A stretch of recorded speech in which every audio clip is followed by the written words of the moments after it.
What's going on, y'all? Machiavelli Mills TV, man. What a hell of a fight tonight. A hell of a fight, man. Valiant effort from Deontay Wilder, man. Like, I'm gonna say this: Deontay Wilder lost this fight because Tyson Fury is just the overall better boxer than him, and he has Deontay Wilder's number for sure. But one thing is for certain: Deontay Wilder has a heart of two lions in his body. I'm not gonna even lie, man. The dude is a certified goon. To be hurt like that and still to be putting up an effort, still delivering punches, still coming, still coming, still coming, still coming. It says a lot about his character and what he's made up of as a man, right? But here's the thing. I think the problems with this fight was that Deontay Wilder, the defense of Deontay Wilder for sure, left his left side open majority of the fight, allowed Tyson Fury to land in the ear again, knocked his equilibrium off once again, and I think at that point, Deontay Wilder was discombobulated. Even going to the corner, he was able to get a knockdown because I believe that the ear shot happened. That was the first knockdown, right? The first knockdown after that ear shot was the first knockdown. Deontay Wilder was able to secure two knockdowns of his own, and I believe the fourth round. But he was, even then, still, I could see that he was still trying to get his bearings underneath him, right? And then it was times where he looked to be gassed, in my opinion. I felt like maybe the excess weight that he gained may have been a hindrance to him. He may have been quicker when he was lighter. I felt like he was throwing a little slower sometimes than usual, a little bit to me. I felt like when he was 207, it was quicker, right? However, I felt that maybe he gained weight to try to sustain Tyson Fury's, Tyson Fury, he did it again in this fight, leaning that heavy body on Deontay Wilder time and time again, getting him fatigued, getting him tired, wearing him down. That takes a lot out of a person when you keep leaning on the fighter, keep leaning on him, and I think that has something to do with Deontay Wilder getting a little gas in the fight. Um, okay, let's evaluate Malik Scott's what he did, what he added to this training camp, what he added to Deontay Wilder's fighting style. He added a sustained attack to the body from Deontay Wilder, which Deontay utilized coming out at the beginning of the fight. However, what I noticed is that when Deontay Wilder got hurt, that's the thing. A lot of times you revert back to what you're used to doing. He was doing great things in the first couple of rounds, but then when he got hurt with that ear shot, he reverted to just trying to land that big shot, that big right hand. And he landed it a few times for sure. He did. And it hurt Tyson Fury a little bit. It hurt him and got him to drop. But eventually Tyson Fury started to wear him down. He went back to boxing Deontay Wilder. And he went and took advantage of that. And after a while, I think the accumulation of all those punches from Tyson Fury at some point it's going to wear thin. Deontay Wilder is going to start feeling those punches, the effect of those punches, especially when a guy is 40 pounds heavier than you. When a guy is 40, like nearly 40 something pounds heavier than you, you're going to feel those punches. And Tyson Fury is an accurate puncher. Pinpoint punches, he's throwing the right punches at the right times in order to get you hurt. And you got to give credit to Sugar Hill and the Krong Boxing Gym for that. What I'm going to say is this. What shall Deontay Wilder do going forward? Now, Uncle, what do you think he should do? Should he continue fighting or you don't know? Man, keep training to take a year off, man.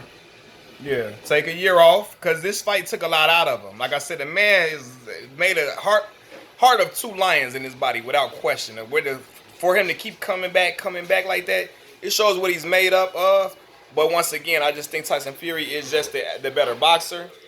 Tyson Fury been fighting since he was 10 years old. And it shows, man. I feel like Tyson Fury has, without question, the best boxing skills of any heavyweight. He is the best heavyweight in the world. I feel like Tyson Fury would beat any of the heavyweights right now. And I think the only thing that probably would slow Tyson Fury down is age. Excuse me. I believe that age, and he would start to probably lose some of those reflexes that he had. You saw him dodging the right hand, dodging the right hand, dodging the right hand. I believe that some of those reflexes would start to wane at some point. But yeah, man, Tyson Fury, he's a great fighter. Definitely. Y'all know I'm a Deontay Wilder fan. That's my dog. You know what I'm saying? So, but I give credit when credit is due. Tyson Fury fought a great fight. Great game plan.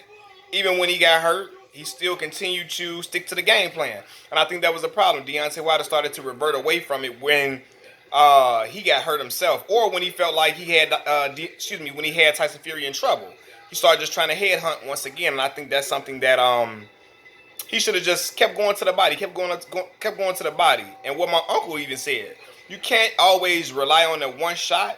you got to build up an accumulation of punches, then that will weaken an opponent in order for you got to throw the right stuff. You know what I'm saying? Not just always throwing uh throwing with reckless abandon. You know what I mean? Because that's going to get certain guys out of there, but there's going to be certain guys that you can't knock out. Tyson Fury is a guy that just he knows that right hand is coming. He's been able to withstand that storm from Deontay Wilder, even when he's been in trouble in fights, time and time again. So I believe that Tyson Fury probably is going to, because I think Dillian White is up to try to fight for the WBC belt at this point. He's going to fight Dillian White. He's gonna stop Dillian White, I think, too. Maybe, I don't know, but I think he could for sure. Anthony Joshua is going to get the rematch with Alexander Usyk. We'll see if Anthony Joshua can redeem himself, if he can win that belt back, or if he will lose once again, and then we'll see an undisputed fight at some point.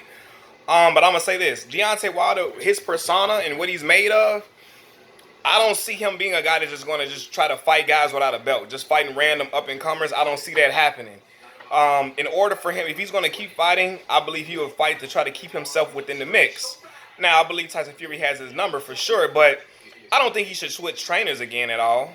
I just think you just go back to the drawing board and try to see what you can come up with next. I believe Deontay still can beat majority of all the heavyweights out there for real. I still think he could. It's just Tyson Fury is one hell of a problem, and I think he's just really, really hard to solve, especially for a guy who is not a pure boxer. Deontay Wilder is not a pure boxer. He's a brawler. And he tried to learn how to develop certain fundamentals within his game, add certain wrinkles, which he did, but at the end of the day, 18 months is not enough time to sometimes establish that, to become repetitive in your like become muscle memory for you. It's kind of hard to establish that within 18 months. What do you think? What else would you add to it? I don't know, man. I'm just, woo. Yeah, we both Deontay Wilder fans, man. His skills pay the bills, man. I think he just, if he's serious about his box career, he's what, 35? Yep. 2 years of trying to get it right. Keep fighting and keep training. He got a lot of holes in his game, was exposed. Yeah, for sure. Tyson Fury brought those holes out. He was exposed the first fight with Fury. Yeah, for sure. Definitely.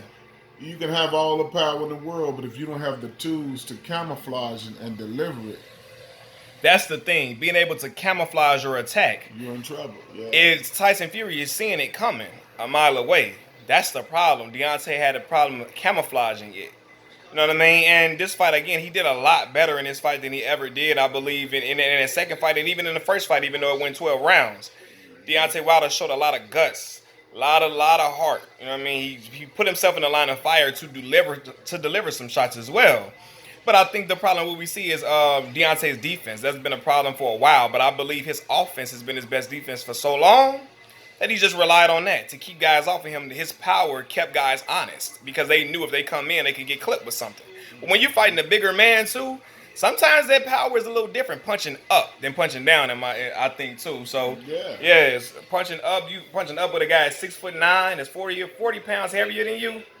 That can be an issue. He got to learn how to knock somebody out with a left hook, man. Who, Deontay? We need another weapon besides the right hand. Yeah. He needs to establish another weapon in order. A left hook got to knock. You got to need a left hook, man. Yeah. Well, like that left side defense, man, he was open, and that's when he got that ear shot. That ear shot, again, knocked his equilibrium off once again, and it was hard for him. I saw him for rounds trying to gain his bearings back. And at times, he was trying to get it back or whatever, but then Tyson Fury would tee off at times and then would get him right back into the into the line of fight. Yeah, and his ring generalship was wrong. He was jab and moved to his left. Right to power. That's moving to your left, jabbing is Tyson Fury's strong right hand. Yeah. He should have stopped moving. You're not a dancer. Jab, move to your right. Move to your right. Move away from the power punch, not to it. Yeah. That's what Uncle Buzzy was even saying. Tyson Fury, when he was putting in his work, moving to the right, moving to the right, staying out of the line of fire of their right hand. There you go. Staying out of the line of fire of their right hand, moving to the right, stepping over. When he punches, Tyson Fury stepping over. That's a great ring generalship. You got a great boxing mind, and again, that's been cemented in you when you've been fighting for forever like that. You know what I mean? It's hard to beat guys. A lot of guys who've been boxing since they were babies. Young kids like Floyd Mayweather, for example, been boxing out the womb. The best way to beat a fighter like that is to try to knock him out. right? And if the knockout doesn't, well, especially with Deontay, because he doesn't have the skill set to compete with him on that level. But the power was the equalizer, something that he always had. And we even saw him deliver it when he was hurt, for sure.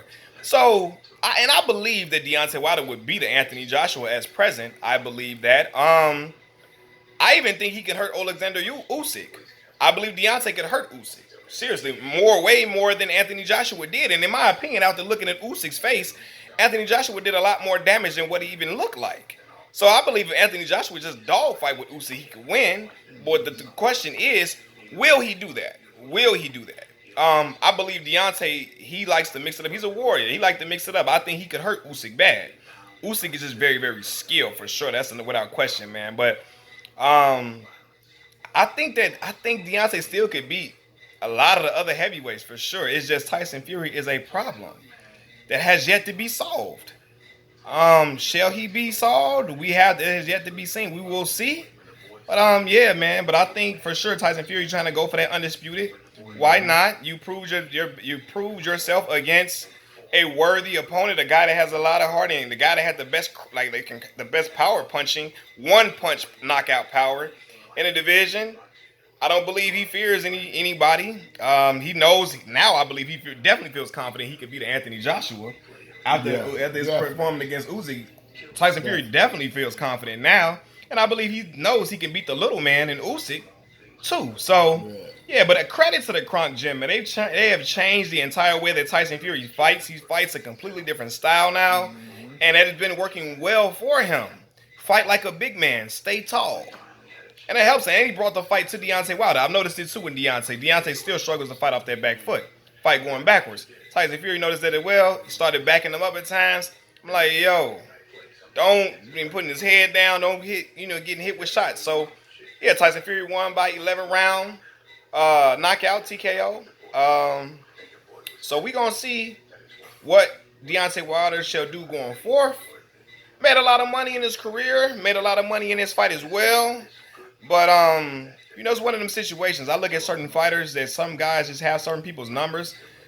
Evander Holyfield had Mike Tyson's number, for sure. Antonio Tarver had Roy Jones Jr.'s number, for sure. Some guys just got your number. Riddick Bowe had Evander Holyfield's number. You know what I mean? So it's just some guys that just have your number. It is, will you continue to fight? Will you continue to fight? Will you continue to push forth? And because a guy like Deontay, like I said, he has a lot of his fight game is built off a lot of bravado, a lot of like the persona. You know what I mean? It's a heavy persona. And when he loses to a guy like this, sometimes it could be an ego bruiser. It bruises ego the second time around, and I saw it vividly, right? So can you bounce back from this and keep your psyche strong to continue to be a worthy great heavyweight fighter and still, even though you can't beat the top guy at the moment, you know what I mean? So that's up to see what Malik Scott can keep Deontay Wilder with that psyche that you still be a dog. You know what I mean? He showed a lot of dog tonight. I gotta give it to Deontay, man. Even though it wasn't the outcome I was looking for, it wasn't the outcome my uncle was looking for at all either. He showed a lot of dog. I said, man, dude is a goon. But hard, but he got outboxed. He got outboxed for sure. He got outboxed cleanly. And that was it. He just got outboxed cleanly. You can see it from the punch output, the punch stats. Just you can see it. You know what I mean? Deontay Wilder throw one shot, he take 2-3. You know, and that's the thing, man. Defense got to get better, and just got to develop more wrinkles in your game, man. But that's it, man. Machiavelli Mills TV. I thank y'all for rocking with me. I'm done with this analysis. Peace.